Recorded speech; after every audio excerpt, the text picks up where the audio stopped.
ఆంధ్రప్రదేశ్లో టీడీపీ కూటమి సునామీకి వైఎస్ఆర్సీపీ కొట్టుకుపోయినటువంటి నేపథ్యంలో వైఎస్ఆర్సీపీకి సింపథైజర్గా ఉన్నటువంటి బోరుగడ్డ అనిల్ కుమార్ ఆయన టీడీపీ కార్యకర్తలకు టీడీపీ నాయకులకు భయపడి రాష్ట్రం వదిలి పారిపోయాడు అంటూ ఒక వార్త ఇప్పుడు సోషల్ మీడియాలో చక్కర్లు కొడుతూ ఉంది. గతంలో బోరుగడ్డ అనిల్ కుమార్ జగన్మోహన్ రెడ్డిని చూసుకొని రెచ్చిపోయి టీడీపీ కార్యకర్తల మీద, టీడీపీ నాయకుల మీద, జనసేనాని పవన్ కళ్యాణ్ మీద, పవన్ కళ్యాణ్ కుటుంబ సభ్యుల మీద అనుచితంగా కొన్ని వ్యాఖ్యలు చేసినటువంటి కారణం చేత టీడీపీ కార్యకర్తలు ఆయన కోసం వెతుకుతూ ఉన్న నేపథ్యంలో ఆయన రాష్ట్రం వదిలి పారిపోయారు అనేటువంటి వార్త ఇప్పుడు సర్వత్రా చర్చనీయాంశంగా మారిన నేపథ్యంలో ఈ అంశం మీద మనం విశ్లేషణ చేసుకునేటువంటి ప్రయత్నం చేద్దాం. ప్రస్తుతం మనతో పాటు ఉన్నారు ప్రముఖ సీనియర్ జర్నలిస్ట్ దుర్గా కుమార్ గారు. సార్తో మాట్లాడారు. సార్ నమస్తే. నమస్కారం కృష్ణ గారు, మన వీక్షకులు కూడా నమస్కారం. సార్, గతంలో జగన్మోహన్ రెడ్డి ప్రభుత్వాన్ని చూసుకొని ఆ వైఎస్ఆర్సీపీకి సింపథైజర్గా ఉండేటువంటి బోరుగడ్డ అనిల్ కుమార్ ఆయన టీడీపీ నాయకుల మీద, టీడీపీ కార్యకర్తల మీద, చంద్రబాబు గారి మీద, చంద్రబాబు గారి కుటుంబం మీద, అలాగే జనసేనాని మీద, పవన్ కళ్యాణ్ గారి కుటుంబం మీద అనుచితమైనటువంటి వ్యాఖ్యలు చేశారు. ఇప్పుడు అసలు ఆంధ్రప్రదేశ్లో వైసీపీ కొట్టుకుపోయినటువంటి నేపథ్యంలో ఆయన రాష్ట్రంలో ఎక్కడా కనపడట్లేదు, రాష్ట్రం విడిచి పారిపోయాడు కార్యకర్తలకి భయపడి అంటూ ఒక వార్త సోషల్ మీడియాలో చక్కగా వస్తుంది. ఏంటి నిజంగా ఈ వార్తలో వాస్తవం ఉందంటారు? ఈ బోరుగడ్డ అనిల్ కుమార్ అనే వ్యక్తి, లేకపోతే ఇలాంటి వ్యక్తులు, ఇలాంటి శక్తులు ఎక్కడి నుంచో రాలేదండి. వాళ్ళు జగన్మోహన్ రెడ్డి గారి సృష్టి, ఆయన సృష్టించాడు. ఆయన కోసం సాంప్రదాయ పద్ధతుల్లోనూ మర్యాదపూర్వకంగా గనక నేను ప్రజల్లోకి వెళ్తే నేను గెలవలేను అనే ఒక వ్యూహంతో ఒక్కసారి ఇవ్వండి నాకు అవకాశం, ఒక పక్కన అర్థిస్తూనే ఒక పక్కన ఇలాంటి అసాంఘిక శక్తుల్ని కూడబెట్టుకుని అవసరమైన ఎదురు తిరిగిన సాటల్లా వాళ్ళని అణిచివేస్తూ ఇలాంటి శక్తుల్ని, రాజకీయ నాయకుల నైతిక బలాన్ని దెబ్బతీసే విధంగా వాళ్ళ మీద, వాళ్ళ కుటుంబ సభ్యుల మీద అసభ్య పదజాలంతోనూ చాలా తీవ్రమైన పదాలతో ప్రాణాలు తీస్తాం, ఇంకా ఏవో పనులు కూడా చేస్తామని హెచ్చరికలు చేస్తూ సమాజంలో ఒక ఇది సృష్టించాడండి, ఒక అలజడి, అశాంతి. ఆయన విన్నాడు. అతను బోరుగడ్డ అనిల్ కుమార్ మాట్లాడిన మాటలు మొత్తం పోలీస్ సమాజం, పోలీస్ వ్యవస్థ వింది, ఇంటెలిజెన్స్ వ్యవస్థ వింది. ఆయన మీరు రహస్యంగా 4 గోడల మధ్యలో మాట్లాడాల, పబ్లిక్ మీడియా ముందు అన్ని ఛానల్స్లోనూ మాట్లాడాడు. అవి సిఐడి వారు విన్నారు. ఎవ్వరు కూడా ఏమి దాన్ని మాట్లాడని పరిస్థితి. ఎందుకంటే ఆయనకి ముఖ్యమంత్రి గారి ఆశీస్సులు, ఇలాంటి వాళ్ళందరూ ప్రతి జిల్లాల్లో చాలా సార్లు ఉన్నారు. నియోజకవర్గానికి ఒకళ్ళిద్దరు కూడా ఉన్నారు.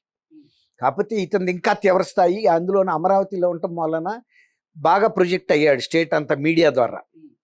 అంటే అట్లాంటి శక్తుల్ని అడ్డం పెట్టుకునే ఆయన ఇంత ప్రజా వ్యతిరేక నిర్ణయాలు తీసుకుంటూ కూడా జగన్మోహన్ రెడ్డి గారు మనుగడ సాగించాడు. ఇవాళ ఎప్పుడైతే ఓడిపోయిందో పార్టీ, ఇవాళ మీరు చూశారు గుడివాడలో దాడులు అక్కడ ఇక్కడ. ఇప్పుడు ఎతుకుతున్నారని అడిగారు బోరుగడ్డ. ఇప్పుడు అతను అంత మానసికంగా వేధించి, శారీరకంగా దాడులు చేసి, భౌతిక దాడులు చేసి టెర్రర్ సృష్టిస్తున్నప్పుడు ఇవాళ కనీసం మనుషులు స్వేచ్ఛగా వాయువులు పీలుస్తున్నారు. పోలీస్ శాఖ కూడా కొంచెం కళ్ళు తెరిచి కొంతలో కొంత, మరీ ఇంతకు ముందులాగా నిద్ర నటించట్లా, కనీసం మగత కళ్ళతో అయినా చూస్తుంది. అందువల్ల ప్రజలు కూడా వాళ్ళు ఇక పోలీసు చేసినా చేయకపోయినా మన ఇల్లు శుభ్రంగా లేదనుకోండి, బయట వచ్చి తొడవడు కదా. సమాజం బాగోనప్పుడు సమాజమే శుభ్రం చేసుకోవాలి. అందులో భాగంగా కొంతమంది నిజంగానే యువత మీలాంటి వాళ్ళు ఇట్లాంటి వాళ్ళని ఎక్కడున్నారని చూస్తారు కదా. అంతకుముందు సమాజాన్ని వణికిచ్చారు వాళ్ళు. శాంతియుతంగా ఉండే ప్రజలను కూడా భయపెట్టారు. ఆస్తులు వీటిని ఆక్రమణ చేశారు. తర్వాత మహిళల మీద దాడులు చేస్తామని హెచ్చరికలు చేశారు. ఈ విధమైనటువంటి ఒక నరకాసురులాగా ప్రవర్తించిన వ్యక్తుల్ని ఇప్పుడు ఎతకటానికి ప్రయత్నిస్తే వాళ్ళు ఎందుకుంటారండి? వాళ్ళు ఏమైనా అమాయకులా? ఎప్పుడు ఎక్కడ ఉండాలో వాళ్ళకి తెలీదా? అట్లా అంత నాలెడ్జే లేకపోతే వాళ్ళు ఇట్లాంటి అకృత్య పనులు వాళ్ళు చేయలేరు. ఎప్పటికప్పుడు అలర్ట్గా ఉంటారు. ఈయనకి కేంద్ర మంత్రి ఒక ఆయన ఆశీస్సులు ఉన్నాయని చెప్తారు, మహారాష్ట్రకి చెందిన వ్యక్తి. ఈయన ఇప్పుడు మహారాష్ట్రకే వెళ్ళాడని చెబుతున్నారు. ఓకే. బహుశా ఆయన రక్షణలో ఉంటాడు.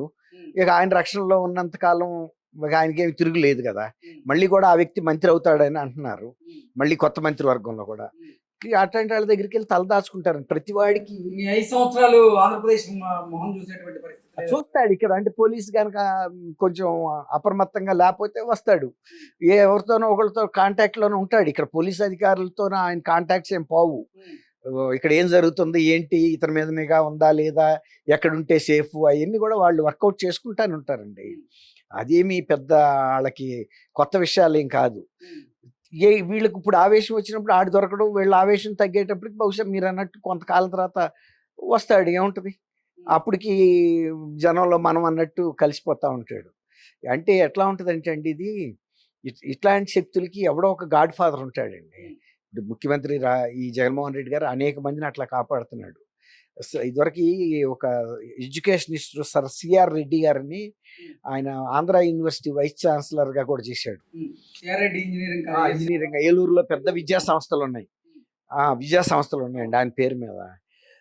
ఆ ఆయన దగ్గరికి రెడ్డి కదా అని రకరకాల వాళ్ళు వచ్చి, ఆయన అసలు ఆయనకి కులపిచ్చ అసలు ఆ రోజుల్లో ఎవరికి ఉండేది కదా, అసలు ఆయనకు ఉండేది. వీళ్ళు ఎవడన్నా పనుల కోసం వచ్చి, సీటు కోసం, ఉద్యోగం కోసం వచ్చి, నేను కూడా రెడ్డిని సార్, పలానా రెడ్డి సార్, ఆ రెడ్డి ఈ రెడ్డి అని ఏదో చెప్పుకోవడానికి పనిచేస్తే ఆయన బ్యాచులర్ పెళ్లి కూడా చేసుకోవాలి. Um, every Richard Reddy is related to some blessed Reddy. Um, అంటే ప్రతి యదవ రెడ్డి కూడా ఏదో ఒక రకంగా వాళ్ళు చెప్పేవాళ్ళు అంటే మేము పలానా రెడ్డికి బంధువులని, అంటే పలానా సంపన్న రెడ్డికి బంధువు అవుతాడు అని. అంటే ఆయనకి అంత విరక్తి పుట్టింది ఆ కులం అంటేనే. ఉమ్, అట్లాగే వీళ్ళకి కూడా గాడ్ ఫాదర్స్ ఉంటారనమాట. అంటే అది ఆయన ఎందుకు అన్నాడంటే, ప్రతి విధవ ఒక రెడ్డి వచ్చి ఇంకో పెద్ద సంపన్నుడి గురించి చెప్తాడు వాడికి చుట్టమని. ఉమ్, ఆయన మాట అది, Richard Reddy is related to a blessed Reddy అని. ఉమ్, అట్లాగే ఇది కూడా ప్రతి రౌడీ వెనకాల రాజకీయ హస్తాలు ఉంటాయండి. ఉమ్, అందుకే వాళ్ళు మనగలుగుతారు.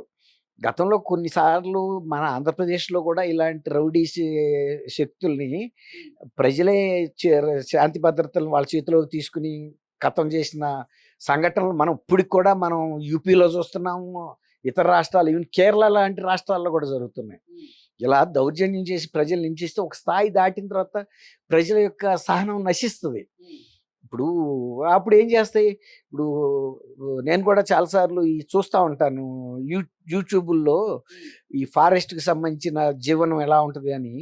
ఇప్పుడు సపోజ్ అడవి కుక్కలు 10 ఉన్నాయి అనుకోండి, దాని మీద సింహం దూకింది అనుకోండి, 10 కలిసి కనుక పీకేస్తే సింహం కూడా చచ్చిపోతుంది. ఉమ్, ఒక్కోసారి ఆ పశువులు తినడానికి, అంటే అడవి దున్నలు నాటి తినడానికి దాడి చేసినప్పుడు అవి కూడా దాడి చేసి ఇటు కొమ్ములతో చంపేసిన చరిత్రలు చూసా. ఉమ్, జింకలు వాటి కొమ్ములతో ప్రాణం పోతున్నప్పుడు అవి కూడా ప్రాణానికి తెగించి పోరాడుతాయి. ఉమ్, పొడిస్తే వెళ్ళి డొక్కలో దిగిపోతాయి సింహాలకి. ఉమ్, అట్లా జింకలు కూడా చంపేస్తాయి.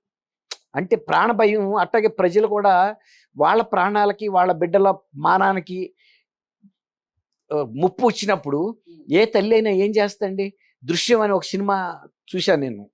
ఆ దృశ్యంలో ఒక పెద్ద పోలీస్ ఆఫీసర్ కొడుకు ఆ అమ్మాయి కూతుర్ని చెరిస్తే వాళ్ళు భార్య భర్త కలిసి వాడిని చంపేస్తారు. ఇవాళ ఉన్న టెక్నాలజీకి ఎలా దాన్ని కప్పిపుచ్చాలని ఎంతో, అదే దాని స్టోరీ. ఆ సెల్ ఫోన్ తీసుకుని ఏదో లారీలో ఇసిరితే అది ఏదో రాష్ట్రాలకు తిరుగుతా వెళ్తుంది. ఇంతలోకి వీళ్ళని ఆడి తల్లి పెద్ద పోలీస్ ఆఫీసర్ అయి ఉండి ఐజీ డీజీ క్యాడర్లో ఉండి కూడా ఆ కేసుని ఏం చేయలేకపోద్ది.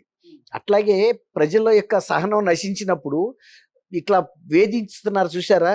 గతంలో కూడా రాక్షసులను కూడా ఇలాగే చంపేవాళ్ళు. వీళ్ళు కూడా ఇవాళ నవతరం రాక్షసులు సమాజానికి. కాబట్టి వాళ్ళ తెలివితో వాడు వెళ్ళిపోయి ఉంటాడండి. అతను బోరుగడ్డ అనిల్ అనేవాడు అక్కడ ఎందుకు ఉంటాడండి, ప్రభుత్వం మారంగానే తెలుసు కదా. జగన్మోహన్ రెడ్డి గారు పోలీసులు లేరు ఇవాళ. Okay sir, thank you so much. నమస్కారం కృష్ణ గారు.